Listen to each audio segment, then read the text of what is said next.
David is the co-founder of Converge, which is a global network of practitioners who cultivate impact networks and support network leaders. And David is also the author of the definitive book on the subject called Impact Networks. I read it probably easily 5 times and have, bought countless copies for people who might want to also know how to do this. So, David, I'm going to ask you some questions about your leadership of the Santa Cruz Mountain Stewardship Network, which is the main case study in the book. So yeah, let's jump in. So tell us more about this Santa Cruz Mountain Stewardship Network. First of all, what was the change that the network leaders were trying to create? Yeah, sure. Hi, everybody. It's great to be here with you all. Bill, it's an honor to be here with you. I've been following your work for a long time and you're a big inspiration, so I appreciate you. Okay, Santa Cruz Mountain Stewardship Network. So it started in roughly 2014, 2015. Basically, it's 500,000 acres of land from north of San Francisco, kind of the Santa Cruz Mountains region. Incredible biodiversity, multiple watersheds, dealing with lots of challenges. And if you look at any landscape, kind of if you look at any like system, but if you look at any landscape, it's, in this case, like managed by this overlapping patchwork quilt of different agencies and organizations and private landowners, and there's timber companies and tribal groups and academic institutions and federal, state, and local jurisdictions. And so, nobody's really looking at the whole system. They're all really focused on their parcels of land, right? And that presents lots of issues. So if you take invasive species as a really basic one, if you get rid of all the invasive species off of your land and your neighbor hasn't done the same, it doesn't matter. They're going to come right back, right? But then it gets very, very serious when we're talking about, catastrophic wildfire risk, of which, that region has been facing a ton Hmm. of challenges in the past decade. Hmm. And what actually it was an organization called Separvirens Fund, a land trust that Hmm. started to kind of pull these different groups together, but they were played the catalyst role, which you can get more into, and ultimately the network's continuing on today, doing incredible work at the systems level, kind of looking at the whole region and figuring out how they can reduce the risk of catastrophic wildfire and other things that benefit all the actors there. Awesome. Thank you, David. And can you say more about how did the network leaders decide to follow a network-based approach as opposed to other possible approaches to this change? Yeah, I mean, it there was a lot of distrust in the region, or lack of trust. And so, it really wasn't possible, I think, for any individual organization to kind of lead the effort and be directive, right? Um, uh, and in the case of like the catalyzing organization, Separate Virus Fund, there were definitely other groups who really did not trust them. And so would not have gone along with, whatever kind of strategic planning effort they might have led for the region. And so, it necessarily required a systemic approach. These organizations all had been in the region for a long time, had their own perspectives, people who lived and worked in the land. And we're seeing different pieces of the puzzle. Nobody can hold the whole picture in their heads. Nobody sees the whole puzzle. Everybody has their own slice that they're focused on. And so, I think just with the level of complexity with these types of issues, large landscape stewardship included as one of them, Mhm. it they just there's no single action or organization that can make all the difference alone. It requires, smart, coordinated efforts that can work, systemically. Yeah. Yeah. And you touched on this a little bit. So it sounds like the reasons for a network to exist were to some extent the complexity of the problem, to some extent the lack of trust of any, single centralized member. So Hmm. how did the network attract and motivate the right members, even though they have such different and conflicting interests or maybe even different understandings of what is the problem or whether there is a problem in the first place? Yeah, totally. So we got pulled in. We were hired to help get the network started, and help form it, get it to a place where it really was, creating value for the individual participating organizations and for the system. And then, long story short, the network was then able to advocate for more funding collectively. And we then helped hire in and train full-time network leaders who were on the ground and continued to support the network thereafter. And we transitioned off. So that was kind of like our model. And so it continued. Mhm. So one of the things we did early on was interview or talk with, a ton of different actors across the region. And one of the initial motivating factors for coming to the table was one slightly cynical person put it, well, if I'm not at the table, I might be on the menu. Right. So that's the kind of level of distrust that was there. And so it was like, oh, I better be here because this is like the place this is the thing that's convening all these kind of major actors and landowners, et cetera, from across the region. So there's that threat aspect. And that's not what you want, but that's what motivated some people to join. Others, it was, oh, maybe this will actually be a different, attempt than we've seen before. But a lot of people were really skeptical of that too, because almost everybody has participated in some like large systemic, systems change thing that's going to like make change happen, and that doesn't actually, and it doesn't really fulfill its potential, right? And people get, burnt out. And so we had to do things differently that kind of early on made people realize, oh, this actually might be different for real. And we could talk more about what that was. Mhm, mhm. Yeah, thank you. And so you said that people were not trusting that it would necessarily produce the outcomes, and then you're saying that it did work in this case. So, what did the outcomes look like over time? What were some of the first signs that it seems to be working? How long did it take to, really ramp up and start producing serious outcomes? What kind of Yeah. change and became possible, and how did the network play a role in making that possible? Totally. So early on, one of the things we did differently was get kind of to the humanity underneath the problems. For example, had got people into groups, intentionally put the head of the largest timber company in the same group as the head of the environmental activist organization, who were like butting heads, and had them tell a story of their life about what the land meant to them. And this is just one, small example of like an activity we did, but then each person could really see, oh, both sides really, really care about, this shared land. We have lots of shared context and history. We might have really different perspectives, but oh, I didn't realize that the timber company here is actually doing incredibly sustainable forestry practices. And you actually, you actually may need some prescribed burns. We learned from the leader of the tribal group, tribal band there, Amamutsun, that's healthy for the land, and so on and so on. So kind of like getting underneath the levels of disagreement to like who are the people here, taking off our professional hats and being real as people. Um, that then, that we help facilitate a number of different conversations that sometimes are really hard. But kind of breaking through the cordial hypocrisy, one person has put it, and into like an ability to disagree with one another and have enough trust or goodwill of one another's, at least kind of underlying intentions, so that we can hang in the conversation long enough to maybe find points of agreement where we can start to work together or at least understand each other's perspectives more, and actually be able to disagree and have those types of like real conversations. And so in terms of outcomes, that was 3 to 6 months. We started just seeing a difference in the tone of types of conversations people were having. They were actually able to just call other people up on the phone when they had an issue instead of, stewing in the background. But then it was over the course of a year and 2 years, the network really started to see some like bigger issues that they could work on together. One was kind of getting rid of some unnecessarily burdensome permitting processes that got in the way of important restoration work.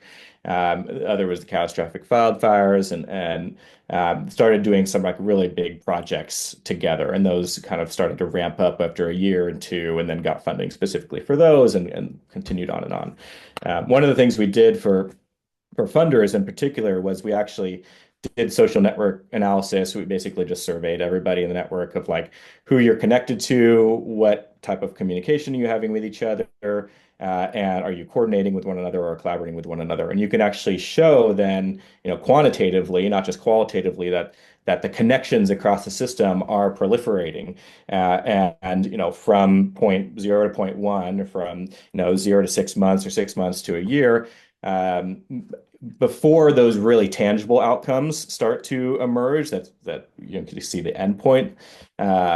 You can show there's increased, connectivity, there's increased communication, there's increased level of coordination and collaborative activity that's already happening. And so it's like you're creating a healthier and healthier system, more vibrant system that then over time will lead to the other outcomes that you're looking for. And that was useful for funders to be able to see that kind of before and after, some pretty pictures that gives them the confidence, oh, we should continue to fund this because it's going to lead to those, more tangible outcomes that we're looking for, even though I think those are really tangible outcomes. Yeah, very cool. I love the framing of, kind of visibly increasing the health of the system. And I imagine then a funder looks at it and is like, oh, looks like this actually does look more like a system that can solve the local problems.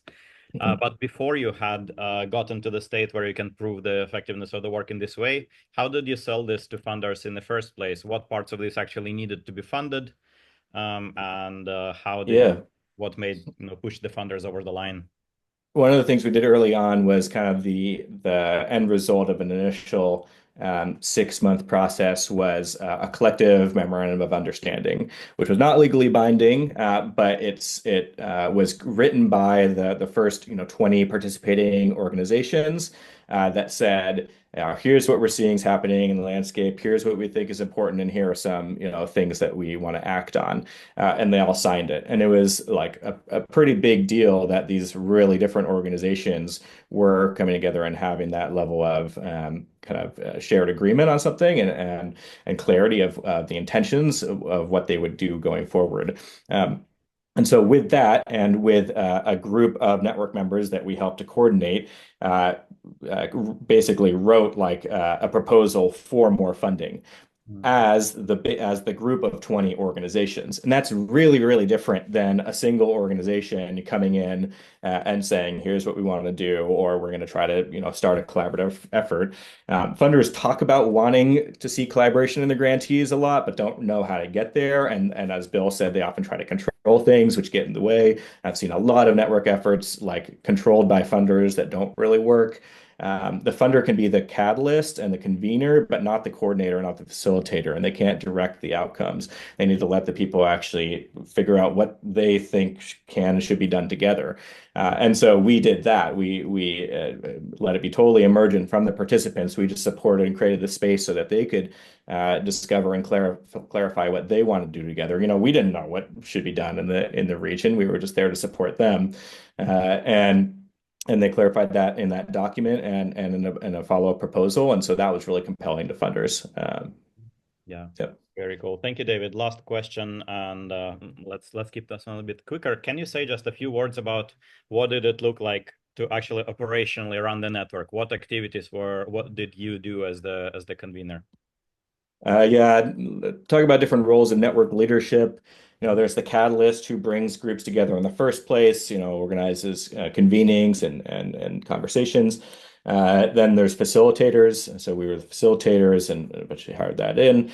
The people actually helping to, foster the conversation so it flows downstream and addresses critical tensions. Weaving, fostering relationships between different groups, seeing opportunities for different groups to be able to work with one another, actually connecting them together and providing the context for them to do something together. And then coordination, which is all the back of the house type of stuff, all the operational things, the structural aspects, the communication channels, the convening, organizing, what do we do between convenings, and so forth. And so kind of across those different levels. Very cool. Thanks a lot, David. I really think that I can see the importance of coalition networks. I'm on a lot of committees. I guess my question is, how do you get from the planning phase to execution? Because a lot of times, and even like policy wise, I see people sort of they're building strategic plans. There's a lot of consensus that goes into it. And Mhm. I personally am maybe I have a bias for the action and operation. So that part feels very long. And so I'm curious how you balance Hmm. that. Totally. Yeah, a lot of things I could say about that. I agree with you. A lot of times it's like we put all of our energy into planning, but not actually any of the doing. So let's see. Okay. With a group or a network, I like to kind of do some time boxing. And so, these issues can be so huge and overwhelming that, if you keep them open-ended, then the conversation's going to go on and on and on. So try to bound it as tightly as possible of what the issue is that you're talking about and in what context and in what time frame. And so, with these groups, often in these networks, we'll say, okay, over the next year, what might we accomplish to X, Y, and Z? And that creates like that constraint of doability. And we often these result in moments of convening, every quarter or so, every quarter or every 6 months, where the network comes together, and those convenings basically serve as the moment to do some like rapid, planning for the next period of time, for the next 3 months, the next 6 months, whatever the time is from one convening to the next is, and maybe we're looking a year out of what we want to accomplish, but then what are we actually going to do to accomplish that in the next 3 months or the next 6 months?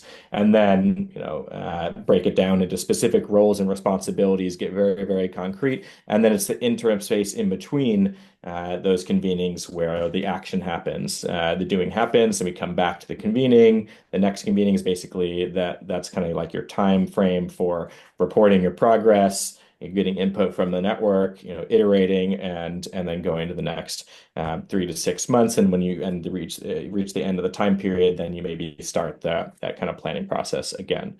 So we like to really think about consistent cadences. 3 months is nice because it aligns with the seasons, and you can kind of think of the year like that too. Yeah. Um, those are a few things I'd That's so call helpful, out. especially not making like a 3 or 5 year horizon, which Totally. okay, that's really helpful. Yeah, and that's just too overwhelming for people. It also leads to unrealistic kind of goals, and people get frustrated that not enough progress is being made, because it takes a long time. And also just found that these types of networks and coalitions, like nobody's directing people to be on these. It's not part of their day job usually.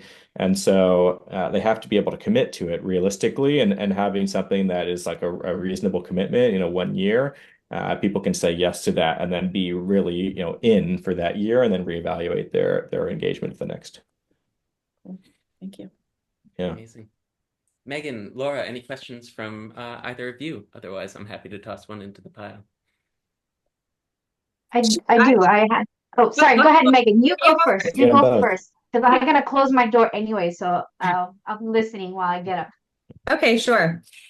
Yeah, I haven't read your book, so full disclosure there, because this may be like how your book is organized. I'm not sure, but I appreciated it. It sounded like a framework to me that you've developed of thinking about how, at least this particular example that you gave, what the big bodies of work were. And I was trying to listen and take notes, which I didn't do very well because I only wrote down a couple of things. But you said facilitator, weaving. There was one after weaving, which was interesting to me. And some of them, I was like, immediately my brain synapses were firing on, oh yeah, that area is so saturated. That area is so, I can think of, I'm like imagining logos or people I know that work in these different pieces. And when you said weaving, you had like one sentence after that, which sounded to me like an area where there's a lot of white space and not enough people do this. And so anyways, I'm wondering if that was indeed a framework or you were just firing off those 4 or 5 Yeah. things. And if in your experience there's like more, I've worked in this space for a really long time and a lot has changed, like starting in 1999. So like in the 90s, and it feels so crowded and messy. And I'm trying to see where I can add the most value, like where there's the most white space, and then also work on climate in other organizations, like where it's an oversaturation versus like we desperately need attention in this area. Yeah, sure. So I think you're referencing like different network leadership roles.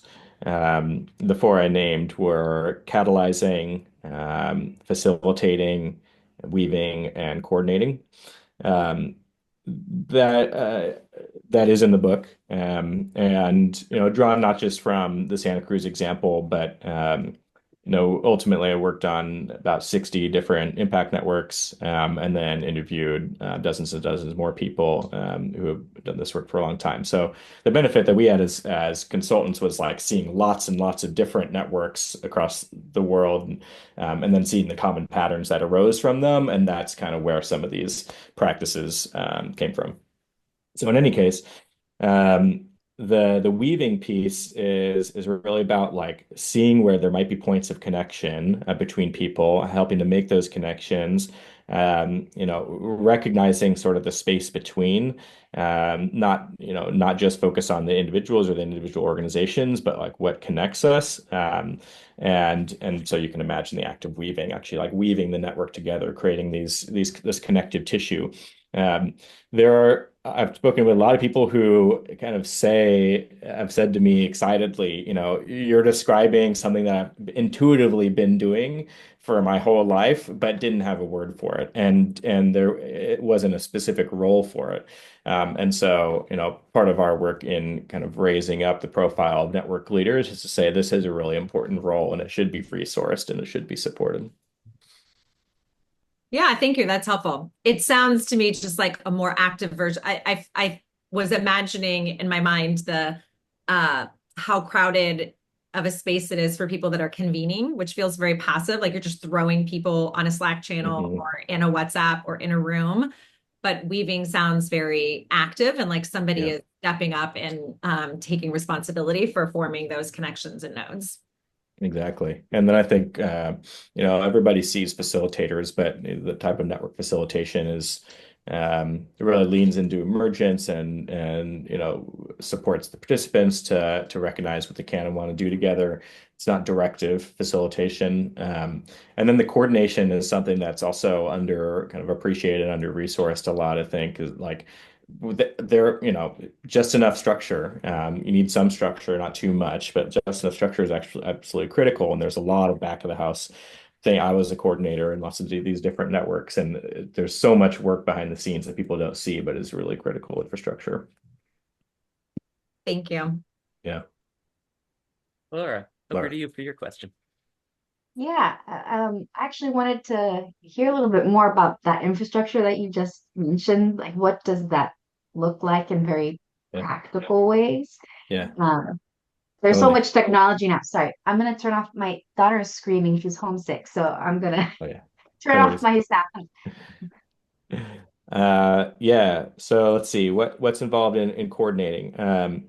So one of the things we're trying to do is get connections and information to flow kind of more quickly across the system, and so that means information coming in to the network from whatever external sources, and also from the participating organizations in the network.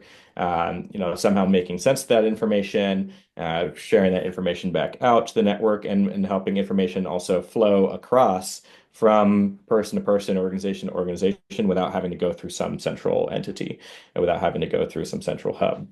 A lot of these networks start as kind of a hub and spoke model, where there's a hub, a convener, et cetera, a coordinator in the middle that's connecting these different organizations and whatnot. But you can't stop there, because that's just another kind of centralizing force and ultimately creates just another hierarchical system.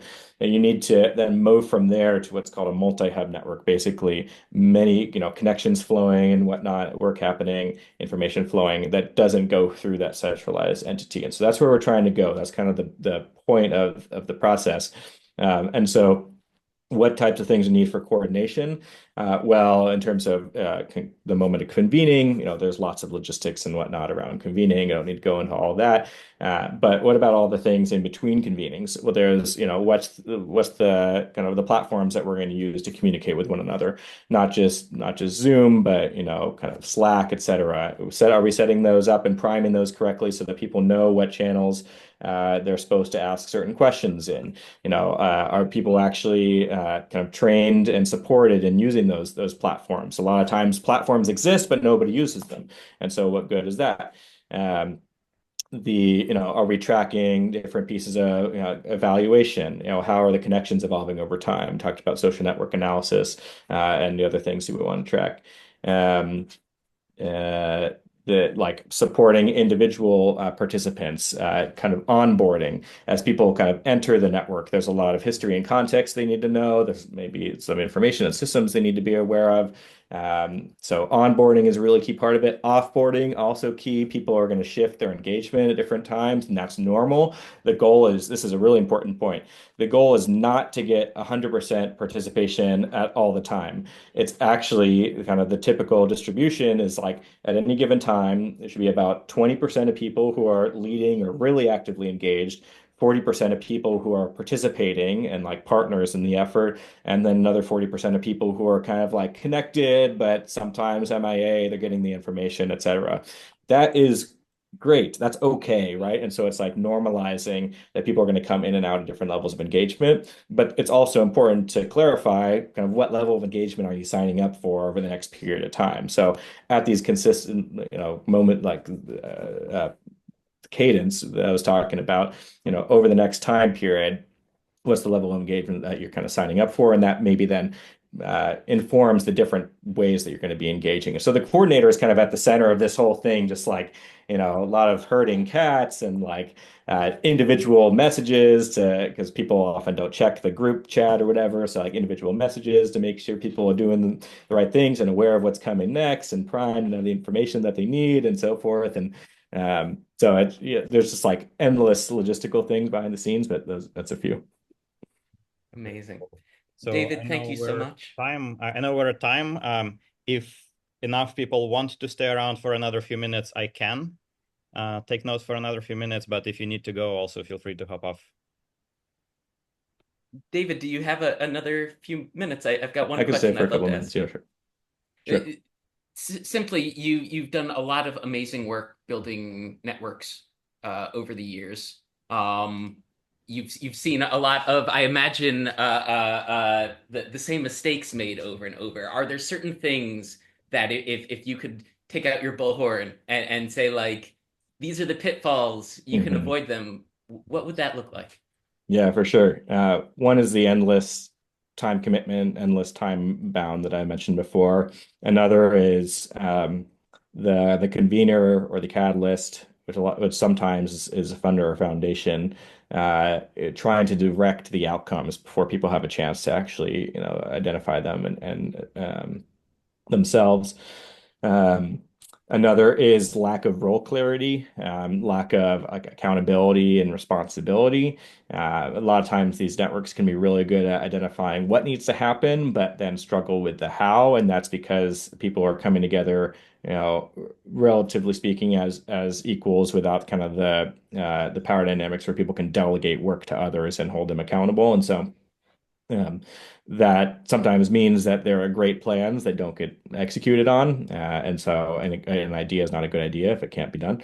Uh, and and so taking kind of the next step of getting really, really clear between now and the next time cycle, what are the specific rules that we need for this tightly bounded project? Who's going to do what, and having a leader for each specific like project group, for example, that's actually really active and resourced and supported to keep things on track and hold people accountable. One more related to that is the formation of these like committees, a lot of people call them, that just kind of never end and don't have an endpoint, and they just go on, and it's like unclear why they exist, and so it just creates more meetings and whatnot. Whenever a team, we don't like to call them committees for that reason. Whenever there's like a project team that forms to get something done specifically, it should be really, really tightly bounded, have a specific endpoint, and also an end date whereby the team will automatically dissolve at that date unless there's explicit choice to continue it for the next session. And so it's like dead by default rather than alive by default. And the intention is there to continue it for the purposes of doing X, Y, and Z and getting really clear to that level. I love that. Dead by default. Great concept for bureaucracy. Well, thank you. Yeah. Thanks so much, Dave.